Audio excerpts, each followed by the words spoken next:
Society maintenance आपण नियमित भरतो, पण त्या पैशाचा उपयोग नेमका कुठे होतो हे तुम्हाला माहित आहे का? नमस्कार मंडळी, आज आपण रिपेअर फंड आणि सिंकिंग फंड यामधला फरक समजून घेणार आहोत. हा फरक प्रत्येक मेंबरसाठी खूप इम्पॉर्टंट आहे. हाऊसिंग सोसायटीमध्ये साधारणपणे 2 इम्पॉर्टंट फंड असतात. एक रिपेअर अँड मेंटेनन्स फंड आणि दुसरा सिंकिंग फंड. दोन्ही फंड हे महत्वाचे आहेत, पण त्यांचा पर्पज हा वेगवेगळा असतो.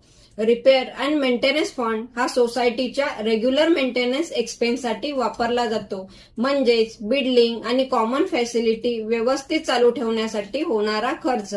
Example, lift service, plumbing repair, water tank cleaning, common light repair, pump maintenance, minor painting repair et cetera.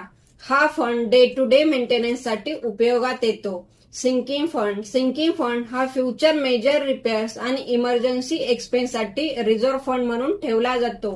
Example, major structural repair, waterproofing work, lift replacement, building reconstruction, large scale repair work etcetera. हा fund future safety आणि long term प्लॅनिंगसाठी महत्वाचा असतो. थोडक्यात फरक असा की repair fund म्हणजे रेग्युलर मेंटेनन्स एक्सपेन्स आणि सिंकिंग फंड म्हणजे फ्युचर मेजर एक्सपेन्स रिझर्व्ह. दोन्ही फंड योग्य कारणासाठी वापरणं हे सोसायटी मॅनेजमेंटसाठी खूप महत्वाचं असतं. मेंबर्स म्हणून सोसायटी अकाउंट आणि फंड्स बद्दल बेसिक माहिती ठेवणे हे नेहमीच चांगले असते, कारण ट्रान्सपरन्सी आणि अवेअरनेसमुळे सोसायटी मॅनेजमेंट अधिक मजबूत होते.